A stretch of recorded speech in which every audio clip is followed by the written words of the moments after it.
sur toute la terre. Yeah. Ton nom est fort et puissant, ton nom est glorieux et grand. En lui nous sommes sauvés. Le nom de Jésus, plus grand que tous les noms. Roi des rois, aucun nom n'est comme le sien. Le nom Jésus, plus grand que tous les noms. Plus grand que tous les noms. Alpha, Omega.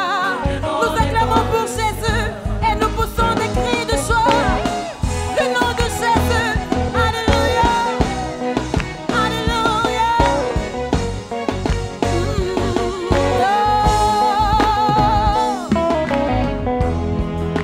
Ton nom est comme un doux parfum déversé sur mon âme. Eh, eh, eh, eh. En ton nom touché, nous fléchis. En ton nom tout homme est sauvé. Nous invoquons ton nom. Le nom de Jésus, plus grand que tous les noms. Plus grand que tous les noms. Roi des rois. Chantons le nom de Jésus. Jésus, plus grand que tous les noms. Plus grand que tous les noms. Alpha, Omega. Encore une fois, nous chantons. Chantons le nom de Jésus. Jésus, plus grand que tous les noms. Roi des rois. Oh, oh, oh, oh. Jésus, oh, plus grand que tous les noms. Alpha, Omega. On y va, aucun autre Dieu n'a vaincu la mort. Jésus est mort. Nous l'élevons plus haut, plus haut, plus haut. En ton nom, touchez nos flèches. En ton nom, tout homme est sauvé. On y va encore, on y va encore. Aucun autre Dieu n'a vaincu la mort. Jésus mort et ressuscité. Nous l'élevons plus haut, plus haut, plus haut. En ton nom, touchez nos flèches. En ton nom, tout homme est sauvé. Nous invoquons ton nom. Invoque-le. Alléluia, invoque-le. Invoque le nom de Jésus, invoque-le. Invoque-le.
qui sauve encore, le nom qui brise les chaînes. Oh,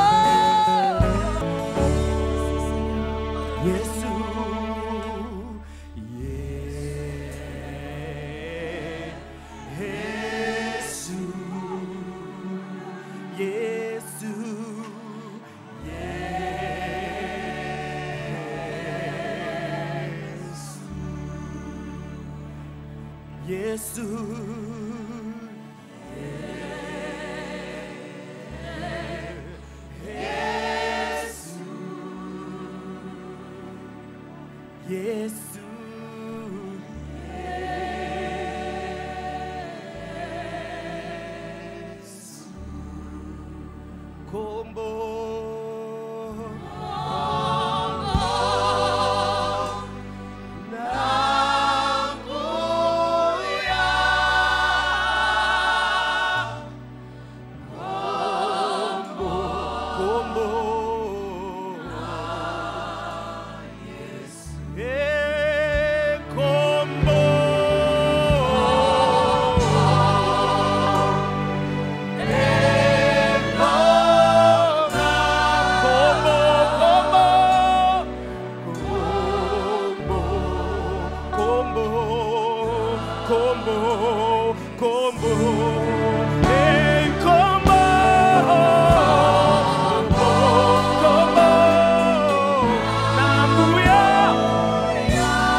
Osali elongana yonzame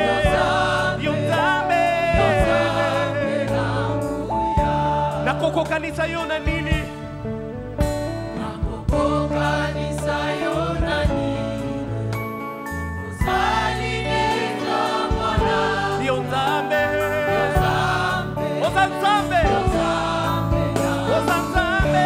Oza Nzambe. Oza Nzambe. Oza Nzambe. Kolonanga. Winda pepo moyo.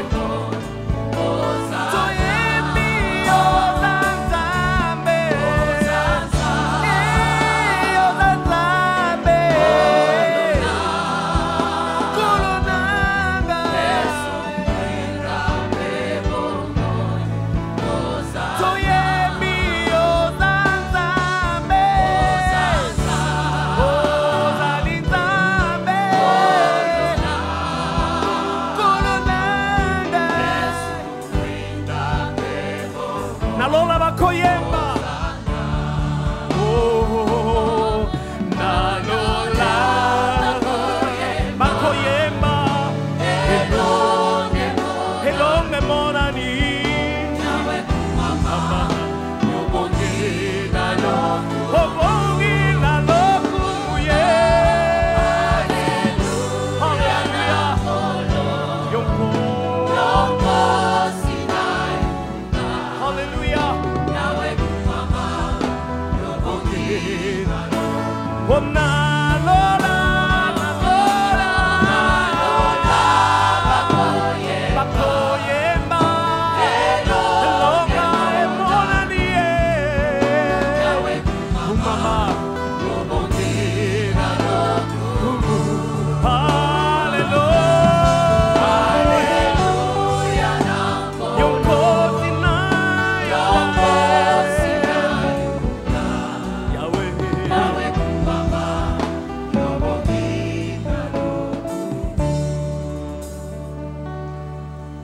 Ndekotika komilela ndekolongola loboko na litama nayebi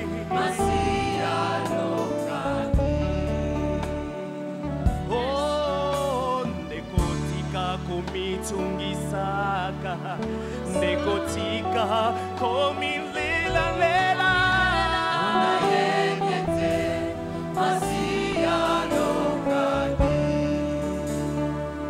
oh ndekopamutsa maina yo ya miso tika komilela masia oh nalola bakoyemba emonani mama.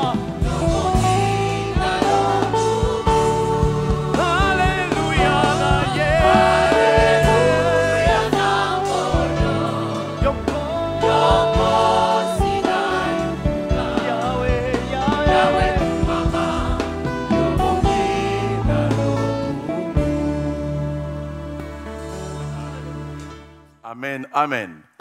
Nous passons maintenant à la parole de Dieu. Apocalypse chapitre 2, versets 1 à 7. Écrit à l'ange de l'église d'Éphèse, voici ce que dit celui qui tient les 7 étoiles dans sa main droite, celui qui marche au milieu des 7 chandeliers d'or. Je connais tes œuvres, ton travail, ta persévérance. Je sais que tu ne peux supporter les méchants, que tu as éprouvé ceux qui se disent apôtres et qui ne le sont pas, que tu les as trouvés menteurs et que tu as de la persévérance, que tu as souffert à cause de mon nom et que tu ne t'es point lassé. Mais ce que j'ai contre toi, c'est que tu as abandonné ton premier amour. Éloge, éloge, éloge, éloge. Puis reproche, tu as abandonné ton premier amour. Allez comprendre quelque chose. Comme pour dire qu'on peut vivre des choses avec Dieu, mais ce n'est pas la même dimension du premier amour qu'on avait pour le Seigneur quand on l'a connu.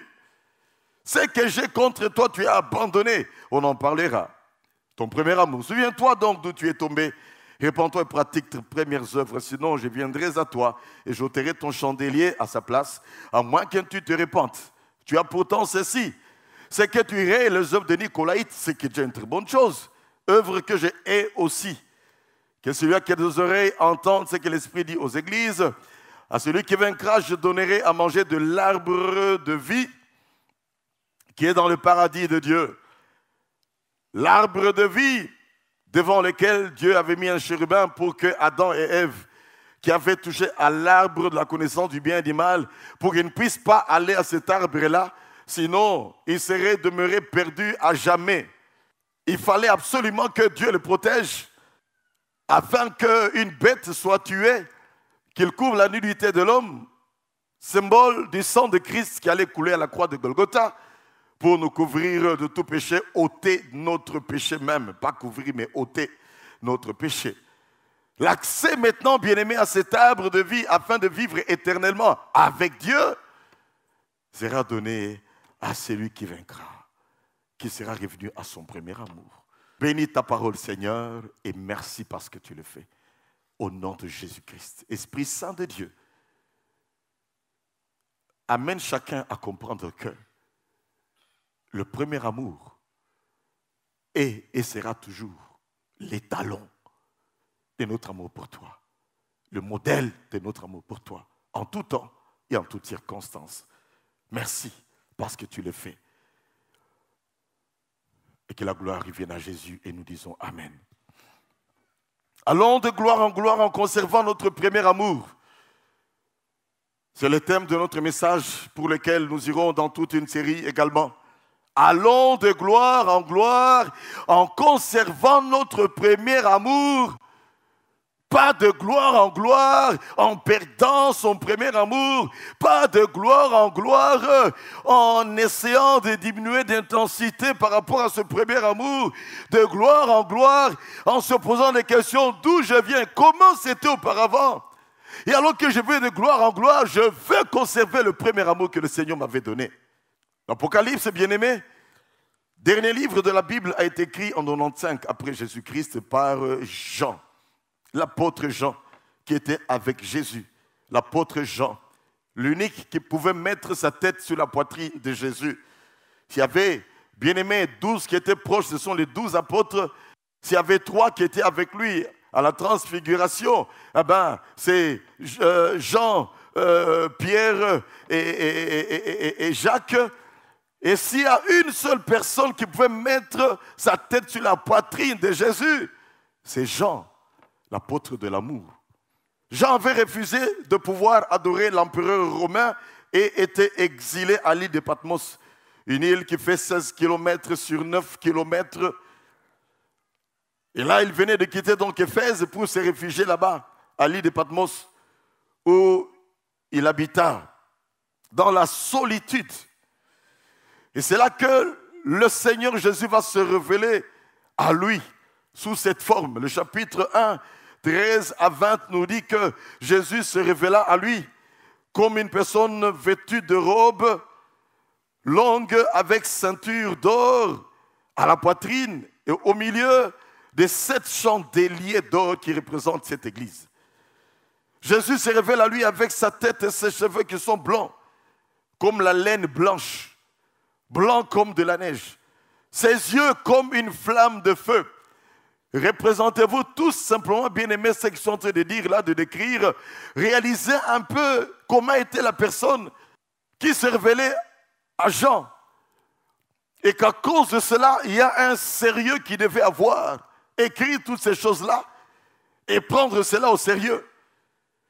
Ses yeux comme une flamme de feu, ses pieds comme des reins. Les reins, c'est lorsque vous voyez des poignets qui ont une couleur comme le cuivre. C'est un mélange de cuivre avec de l'acier qui donne des lairains. Et l'airain est très dur.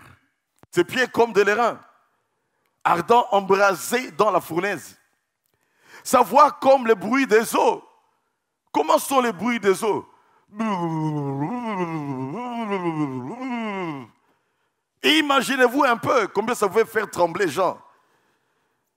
Une voix terrible.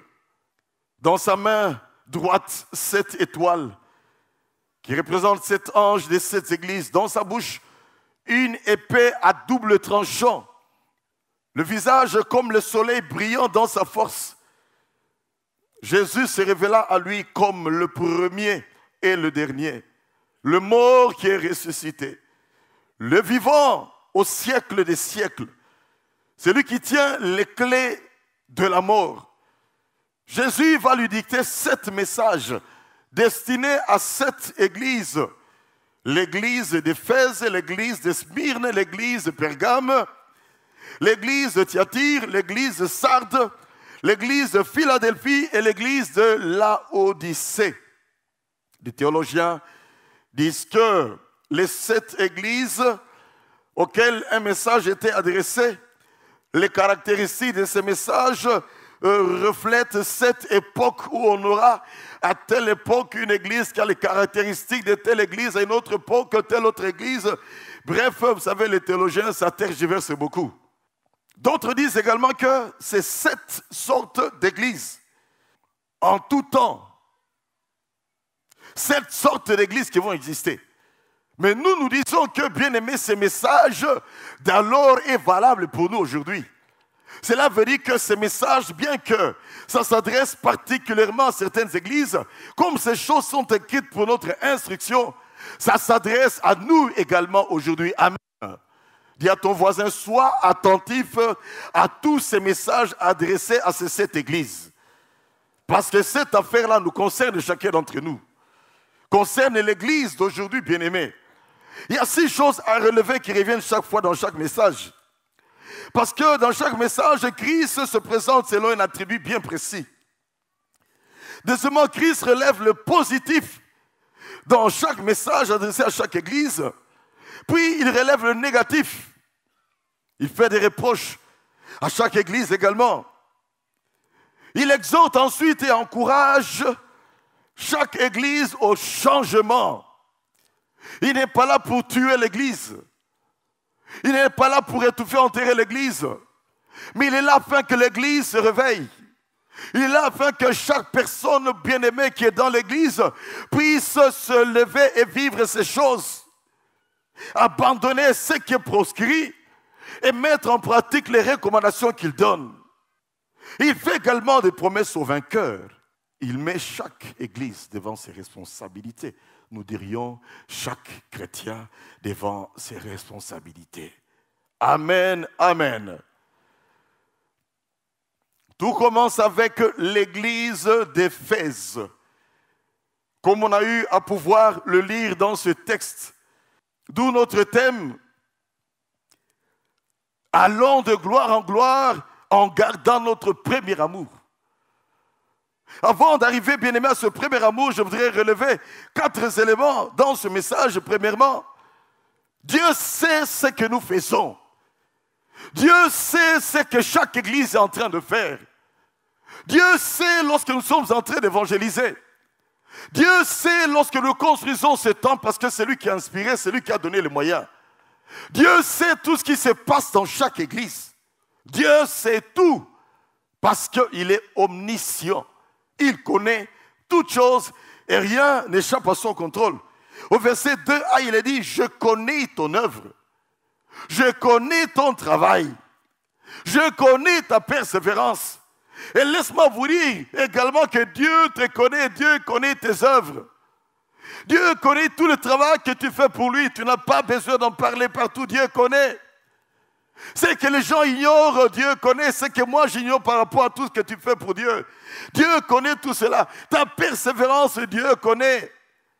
Il connaissait très bien les Éphésiens parce que les Éphésiens, c'est eux qui avaient amené l'évangile à Colosse, à Hiérapolis, à Laodicée, à Smyrne, à Thyatire et à Pergame. Donc c'était une église qui était missionnaire. Grand boulot ils avaient fait, les Éphésiens. Et Dieu sait, lorsque nous sommes en train d'ouvrir des églises, il connaît toutes choses. Parole du salut, Dieu te connaît. Même les projets à venir, Dieu connaît également. Rien de nos vies n'échappe à son contrôle. Il connaît nos œuvres. Il connaît notre travail. Il connaît notre persévérance. Amen, amen. Dis à ton voisin, Dieu connaît tout. Deuxième chose, bien-aimé, Dieu connaît également notre fermeté. Au verset 2b, il est dit, je sais, tu ne supportes pas les méchants. Tu es ferme vis-à-vis des méchants. Au verset 2c, je sais, tu as éprouvé ceux qui se disent même apôtres. Vous savez, nous sommes dans un temps où il y a des serviteurs de Dieu de toutes sortes, de tout acabit. On doit avoir du discernement. Ce n'est pas parce que quelqu'un se présente absolument comme prophète que je suis obligé de gober ce qu'il me dit. Ce n'est pas parce que n'importe qui se présente comme apôtre que je dois gober absolument ce qu'il me dit. Ce n'est pas parce que quelqu'un se présente comme évêque et surveillant que je dois absolument avaler ce qu'il me dit. J'ai le devoir de savoir, bien aimé, discerner ce qui est exactement dans la vie de la personne, bien qu'il nous arrive de faire quelquefois des erreurs. Et j'en reconnais, j'ai fait des erreurs, bien aimé, d'avoir fait monter sur cette chair une personne venue de loin qu'on m'a recommandé et de découvrir après par les livres qu'il m'a donné qu'il était dans une doctrine qui n'est pas bonne pour nous, bien que parlant en langue. C'est là où disons, bien aimé, que nous sommes perfectibles, on n'est pas parfaits. Des erreurs, ça peut arriver qu'on puisse en commettre. Des erreurs, on peut en commettre. Dans le domaine politique, on peut commettre des erreurs. Dans le domaine économique, on peut commettre des erreurs. Dans un leadership, on peut commettre des erreurs, bien aimé. Dans tous les domaines de la vie, on peut commettre des erreurs. Perfectibles, nous le sommes, mais nous le serons toujours. C'est-à-dire quoi? Il arrivera à ce qu'accidentellement on a commis une erreur. Le plus important, ce n'est pas de pouvoir, bien aimé, se sentir ridicule, se sentir bon à rien, mais de dire je reconnais mon erreur, maintenant je vais aller de l'avant avec une nouvelle attitude, avec un nouveau discernement plus aiguisé qu'auparavant, avec une nouvelle façon de faire qui va glorifier le Seigneur. Tu ne supportes pas les méchants. Je sais que tu as éprouvé ceux qui se disent apôtres. En effet, ils ont connu beaucoup de difficultés, les Éphésiens. Dans Acte 20, versets 29 à 30, et on peut même continuer, les Éphésiens étaient fermes malgré les lourds ravisseurs qui parvenaient à essayer de s'infiltrer parmi eux. Des enseignants pernicieux qui circulaient là à Éphèse. Et laisse-moi vous dire que le Seigneur aime se vanter, bien-aimé, de nous. Il veut nous voir être fermes afin qu'il puisse se frapper la poitrine. Et dire, là, j'ai des serviteurs qui sont fermes. J'ai vu des gens qui sont venus quelquefois de l'extérieur et qui vont me demander la parole. Je n'ai pas eu la paix dans le cœur. Et pour certains, ça aura fait presque 4, 5, 6, 7 ans. Or, dans la discipline que nous, on a reçue, on ne peut pas comme ça donner la parole à quelqu'un qui vient le demander.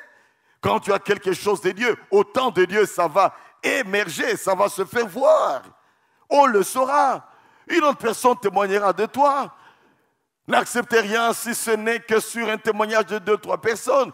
Une personne un jour peut donner un témoignage de toi et on dira, ah d'accord, alors à partir de ça, je peux me permettre maintenant. C'est pour ça, ne vous présentez jamais quelque part comme étant quelqu'un qui sait, qui est capable, qui a l'expérience. Non, bien-aimé. Discrétion, humilité, très important dans la vie.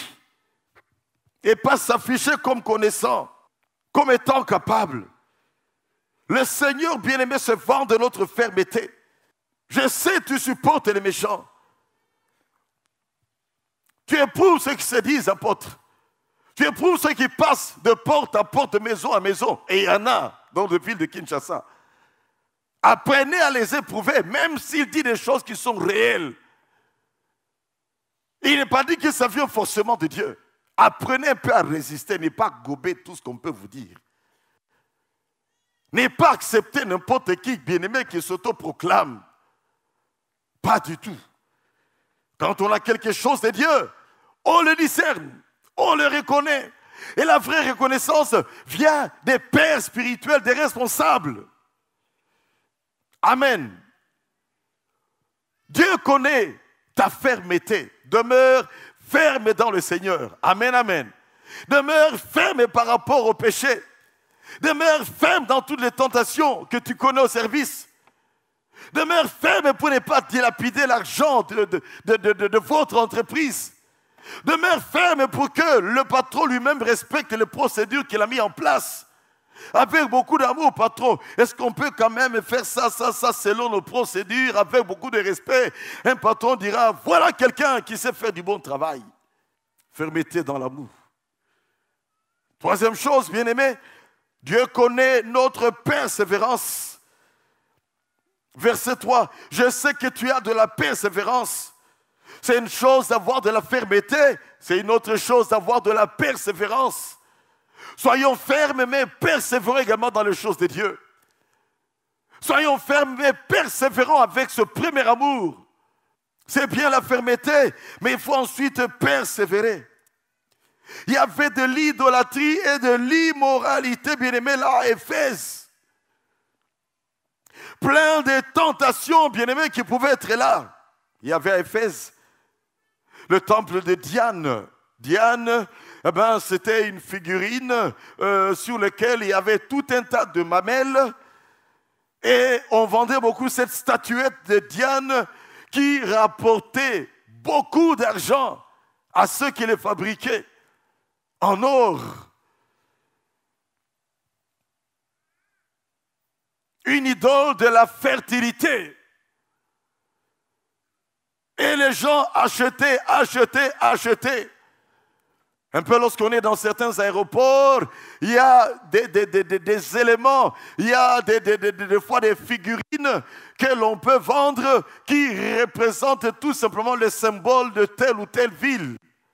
Et là, bien aimé, des figurines de Diane étaient vendues, ça rapportait beaucoup. Qu'est-ce qui va se passer? Acte 19, versets 23 à 40. Paul étant arrivé là-bas, les gens se convertissaient. Et Démétrius, qui était un orfèvre, verra que les gens n'achètent plus. Les gens commencent à se convertir. Il a tout fait, bien-aimé, afin de pouvoir malmener Paul. Il va se mettre en coalition avec d'autres orfèvres, ces gens qui travaillent de l'or, afin de mener la vie dure à Paul jusqu'à ce qu'on a eu à l'évacuer par un secrétaire de la ville. Paul eut la vie sauve, bien-aimé, là à Éphèse, grâce à un secrétaire. Les chrétiens d'Éphèse se sont attachés à Christ. Les chrétiens d'Éphèse sont restés persévérants. Paul est resté lui-même persévérant.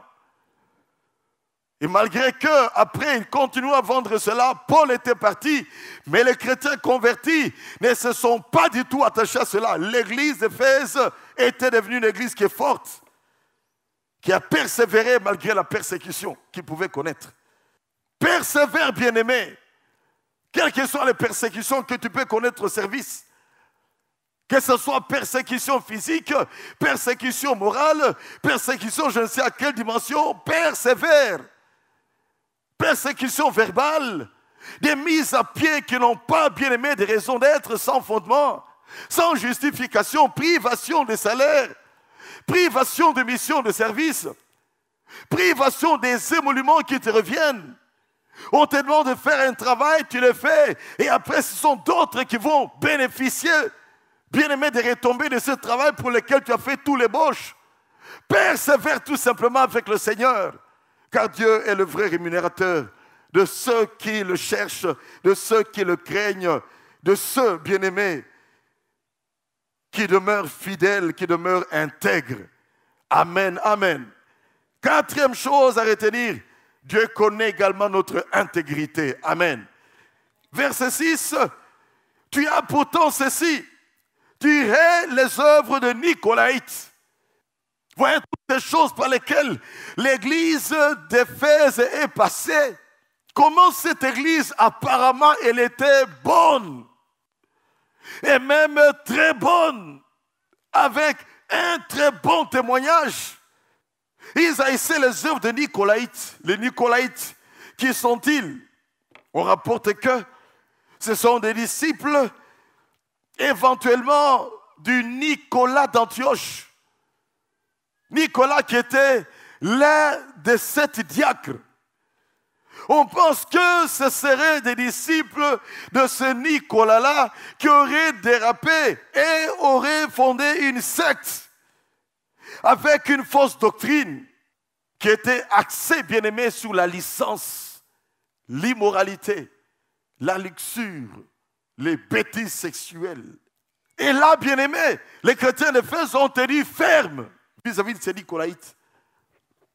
On pourrait dire aujourd'hui Nicolaïtes, eh bien, ce sont tous ces gens qui ont eu à pouvoir abandonner la vraie foi et défier, bien aimé. Je ne vais pas citer de nom. Quand on voit que dans notre pays, aujourd'hui, il y a ces églises qui se permettent de donner à un homme le nom du Saint-Esprit, à un homme le nom de Jésus, ce n'est pas différent de la doctrine des Nicolaïtes. Nicolaïtes, c'est ceux qui étaient dans la bonne doctrine et qui se sont, bien aimés, plongés dans des sectes pernicieuses où ils adorent le feu, Nicolaïtes.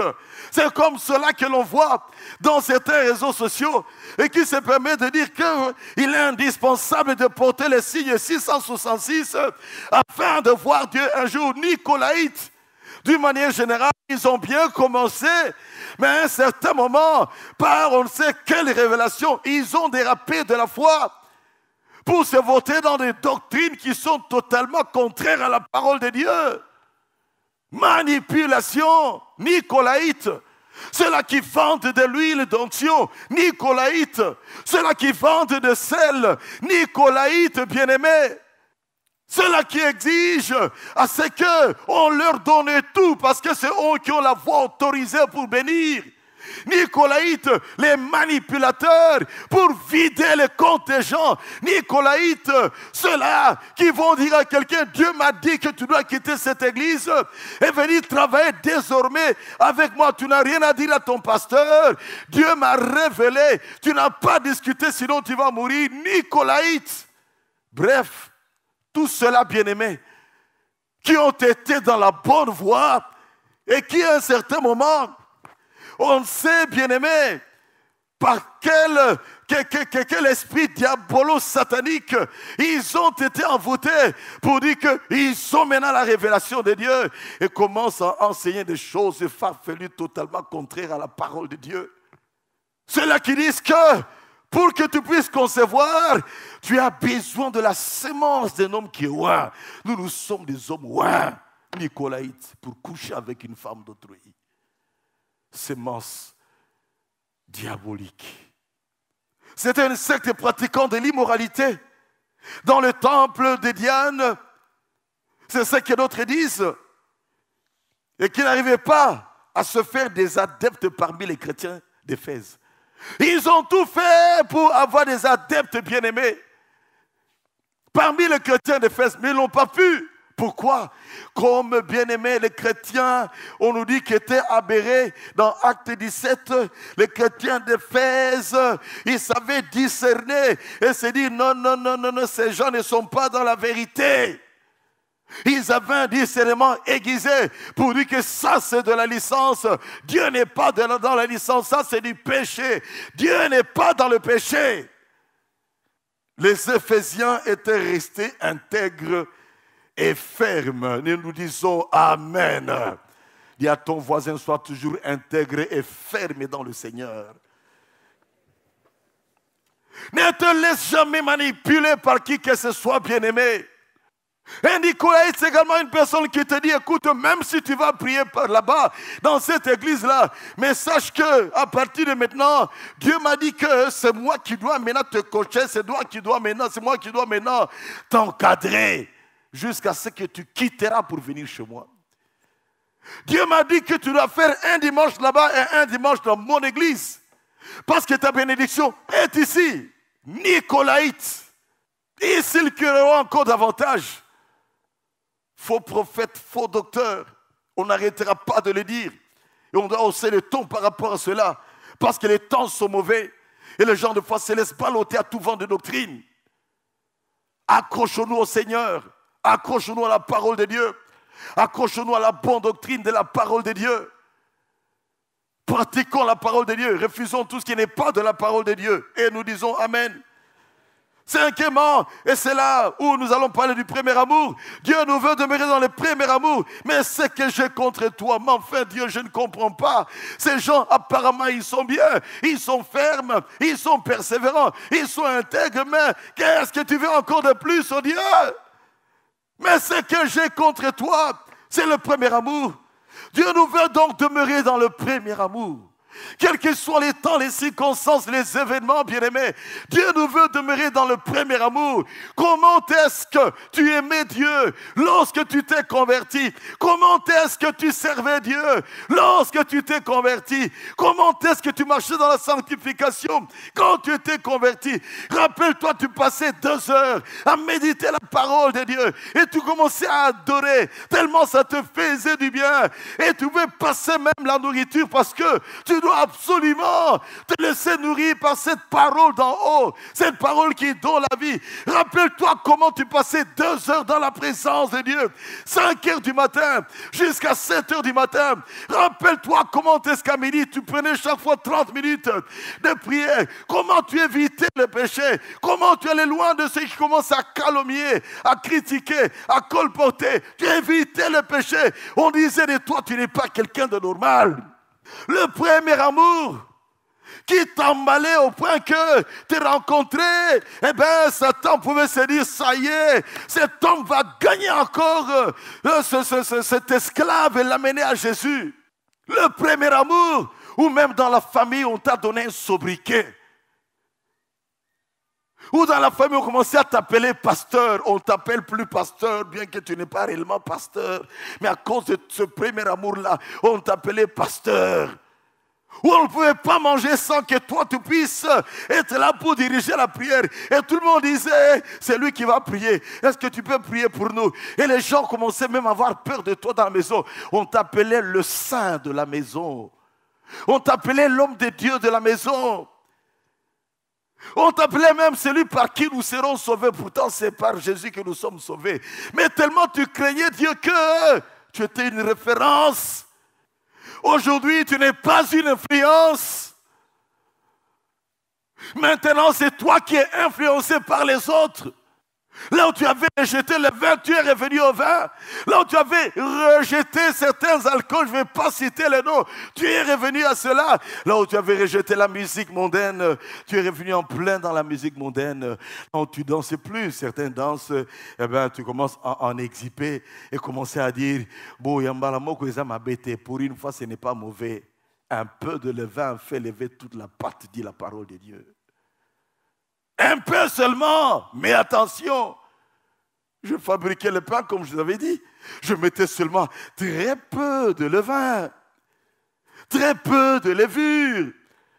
Et mes petites boules de pain comme ça, gonflées, dans une température qui n'était ni trop chaud ni froid. À peu près, je veux dire, dans les 40 degrés peut-être. Il fallait une certaine chaleur, mais pas trop de chaleur. Un peu de levain fait lever toute la pâte. Tu n'influences plus, c'est toi qui es influencé. On ne te sollicite plus pour prier. On ne te sollicite plus pour chasser les démons. On ne te sollicite plus quand il y a un problème spirituel dans la maison. Pourquoi? Tu as perdu ton premier amour. Il est clair et remarquable que ton zèle là, tu l'as perdu. Le premier amour.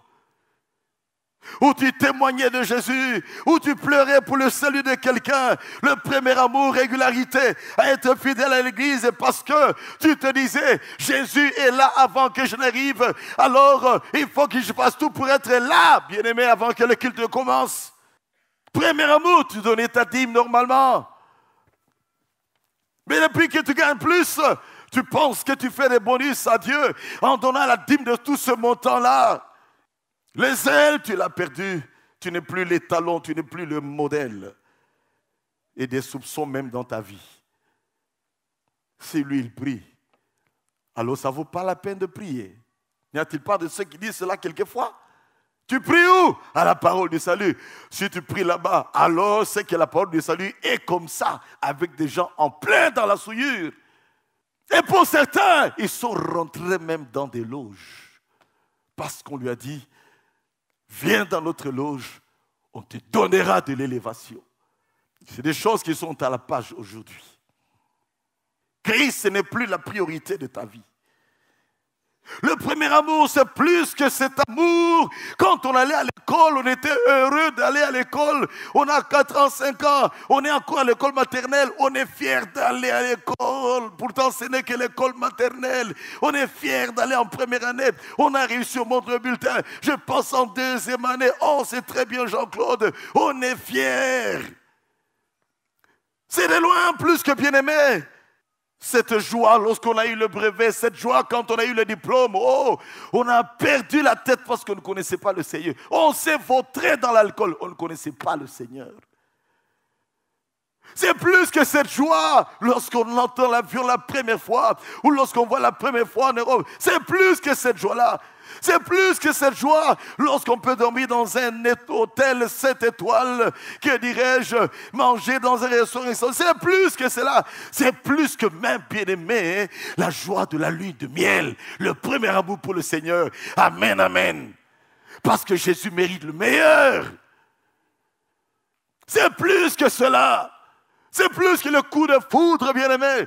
Lorsqu'on a rencontré la fiancée de sa vie, et qu'on soupirait, oh, on va se marier, on passera toute la vie ensemble. Oh, merci Seigneur. C'est plus que cet amour de la première rencontre. Et comme je disais, c'est plus que la joie du jour de mariage. C'est plus que la joie de cette lune de miel, bien-aimé.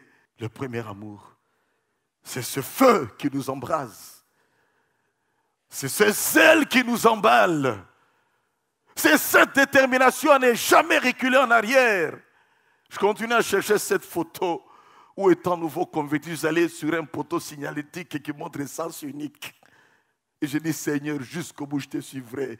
Et j'ai fait cette position. On m'a pris la photo. Je cherche cette photo-là. Je dis, prenez-moi cette photo. Je voudrais plus tard montrer que je suis déterminé avec mon Jésus. Ce premier amour qui faisait que rater une réunion de l'église, c'était anormal. Le premier amour, si tu te sens à l'aise de rater toutes les réunions de la semaine, dimanche, bonnement, tu te présentes. Et si tu trouves que c'est normal, bien aimé, c'est grave et c'est dangereux, ce n'est pas normal. Ce n'est pas du tout normal. Tu peux être à l'aise dans une telle situation où le dimanche seulement tu te pointes comme si Dieu n'existe que le jour dominical, le dimanche tout simplement. Non. Dieu, c'est une vie. Dieu, c'est une relation. Dieu, c'est à tout moment. Dieu, c'est en toutes circonstances. Et à cause de cela, je serai dans la joie quand on me dit allons à la maison de l'Éternel le lundi, allons dans la maison de l'Éternel le mardi, allons dans la maison de l'Éternel le mercredi, allons dans la maison de l'Éternel le jeudi pour ceux qui ont des réunions des ouvriers, la maison de l'Éternel le vendredi, maison de l'Éternel le samedi, maison de l'Éternel le dimanche. On est emballé quand il y a des programmes de l'église, 3 jours de jeûne et prière. Je ne raterai pas. On va rater pour aller dans un concert mondain. Dans le sable mouvant où tu es en train de disparaître petit à petit.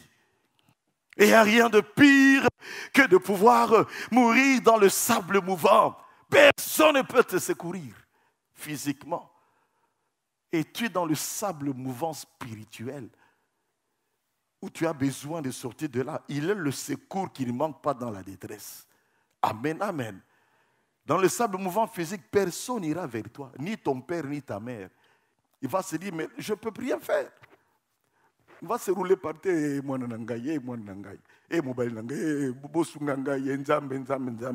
ne va pas dire, je vais aller là-bas parce qu'il est limité. Mais dans le sable mouvant spirituel, le Seigneur peut encore te sortir de là, par la repentance, par le retour au premier amour. Amen, amen. Veux-tu revenir à ton premier amour, bien-aimé frères et sœurs? Le fatal, c'est de perdre le premier amour. Même si apparemment les choses semblent marcher, mais est-ce que le premier est là? Est-ce que tu es satisfait de toi-même? Même si apparemment tu te dis, bon, je marche avec Dieu, ma conscience ne me reproche de rien. Je prie, bon, le travail, ça marche, ma conscience, elle est bonne. Et tu es totalement satisfait quand tu dois regarder à ton premier amour comment tu étais lorsque tu t'étais converti. C'est celle qui fait qu'on allait dans les parcs et parler de Jésus dans les parcs. C'est celle qui fait qu'on allait laver les toilettes des églises. C'est celle qui fait qu'on avait la joie de chanter dans la chorale, de faire le théâtre dans l'église, de laver l'église, de laver les chaises de l'église, d'aller dans des activités spirituelles, culte du matin. Là, avec mes amis européens, l'après-midi, j'étais dans les cultes avec mes amis africains. 2 cultes par jour, je les faisais à l'époque, bien-aimés. Parce que j'avais besoin de cette chaleur également avec nos compatriotes dans une église qui était dirigée par un pasteur qui était de l'Amérique du Sud. Je pense bien de l'Argentine, à moins que je me trompe, à la Nouvelle-Jérusalem, tout au début, dans les années 1984-85. Ce premier amour qui fait que tout le monde savait que tu es chrétien. Et à cause de cela, ceux qui veulent les choses de Dieu venaient à toi. Et ceux qui t'avaient catalogué et se passaient de toi ne voulaient même pas te voir. Ce premier amour qui faisait aider qui arrive quelque part, tout le monde s'était. Leur langage change. Parce que c'est ça qu'ils vont dire des bêtises devant quelqu'un qui marche dans la sainteté. Le premier amour qui fait qu'on pouvait te faire confiance. Le fatal, c'est de perdre son premier amour. C'est dangereux de perdre son premier amour. Parce qu'alors, petit à petit, on va se satisfaire, bien-aimé, d'un certain niveau, alors qu'il faut revenir au premier amour. Dieu est pour nous. Qui sera contre nous? À force, bien-aimé, de négliger le premier amour, Dieu peut risquer d'être contre nous. Et si Dieu est contre nous, qui sera pour nous? Personne. Hein? Parce que quand on est abandonné par Dieu bien-aimé, l'ennemi profite pour t'écraser encore très bien. Si Dieu est pour nous, qui sera contre nous? Personne. Si Dieu est contre nous, qui sera pour nous aussi? Personne. Tu as abandonné. Quand on parle d'abandonner, il y a là un acte conscient et volontaire. On ne dit pas tu as perdu ton premier amour. Quand on perd quelque chose, on ne se rend pas compte. On ne dit pas tu as oublié. Quand on oublie, bien aimé, c'est la mémoire. On n'est pas totalement responsable. Mais quand on dit tu as abandonné, ça veut dire que tu es conscient de ce que tu étais. Tu sais que là où tu es, ce n'est pas ce qu'il faut. Consciemment, tu sais que je ne prie plus, je ne médite plus, je ne fais plus cela, je ne fais plus cela. Et par ce temps qui court, bien-aimé, il faut aller de gloire en gloire en gardant le premier amour. Parce que si tu n'as pas le premier amour avec toi, qui t'amène à haïr, à délaisser, à abandonner les péchés, tu vas te noyer par l'enivrement du lait et du miel qui vient lorsque nous sommes déterminés à aller de gloire en gloire. Amen, amen. De gloire en gloire, c'est le succès. De gloire en gloire, c'est les bénédictions. De gloire en gloire, c'est l'élévation. De gloire en gloire, cette grande réalisation. Mais tout cela, le premier amour. Sans cela, tu vas t'enivrer et penser que je suis arrivé, tu abandonnes Dieu et l'ennemi te récupère. C'est le chaos, c'est la catastrophe. Ce que j'ai contre toi, ce qui est très dangereux, tu as abandonné ton premier amour. As-tu abandonné ton premier amour? Je ne dis pas d'oublier, non, non, non. Jésus dit abandonner. Où est-ce que tu en es depuis que tu as connu le Seigneur? Pour d'autres, peut-être, n'ont même pas encore donné leur vie à Jésus. Vous allez donner votre vie à Jésus aujourd'hui. Il y a ce premier amour qui va commencer à bouillonner dans votre cœur, maintenir le feu, la flamme de l'esprit dans ce premier amour. Nous allons courber nos têtes dans la prière. Alléluia. Alléluia. Nous pouvons noter dans la prière, bien-aimé. Tu as perdu ton premier amour. Alléluia. Je ne suis pas là pour te jeter la pierre. Je suis là pour t'aider à te réconcilier avec Dieu, à revenir à ton premier amour. Regarde d'où tu es venu. Regarde là où tu es. Et pose-toi des questions. Où est-ce que tu vas? Avec cette superficialité, je te demande de te mettre spontanément debout là où tu es, afin que nous puissions prier avec toi. Alléluia. Tu as donné ta vie à Jésus. Tu ne te reproches de rien. Tu te dis, non, moi et Dieu, il n'y a pas de problème. Ma conscience est bonne. Je prie mes 30 minutes, mais autrefois, tu priais 45 minutes. Merci pour ceux qui se mettent debout. Alléluia. Tu parlais de Jésus. Maintenant, tu ne parles plus de Jésus. Tu fuyais le péché. Maintenant, ça ne te dit plus rien de fuir le péché. Merci pour ceux qui se mettent debout. Répétez ceci après moi. Dis, Seigneur Jésus à haute voix. Seigneur Jésus, j'ai entendu ta parole, Seigneur, ce matin. Je reconnais, Seigneur, que je suis sauvé, oui. Mais j'ai perdu mon premier amour pour toi. J'ai perdu mon zèle pour toi, Seigneur. Pardonne-moi, Jésus. Jésus, que tu me montres là où je suis tombé. Que je reconnaisse là où je suis tombé. Et que je revienne à ce premier amour. Renouvelle en moi un esprit bien disposé pour vivre une vie chrétienne, plein du zèle du premier amour. Je veux prier comme avant. Je veux méditer comme avant. Je veux témoigner comme avant. Je veux te refléter comme avant. Je veux vivre la différence à partir d'aujourd'hui. Je ne veux plus demeurer la même personne. Oh Dieu, pardonne-moi. Que tu sois la priorité de ma vie. Oh Jésus, tu as tant fait pour moi. Je veux t'aimer plus que tout. Je veux t'aimer plus que tous également. Je m'abandonne à toi, Seigneur. Utilise-moi comme tu veux. Utilise-moi comme tu veux. Esprit Saint de Dieu, je te prie de visiter ces bien-aimés à cet instant. Que tu les touches. Esprit Saint de Dieu, que tu renouvelles leur être. Esprit Saint de Dieu, oh, que tu puisses toucher leur esprit, leur âme et leur corps également. Esprit Saint de Dieu, que tu les ramènes à ces premières dispositions, à ce premier amour. Tu as entendu le cri de leur cœur. Emballe-les à nouveau. Qu'ils vivent cette communion étroite.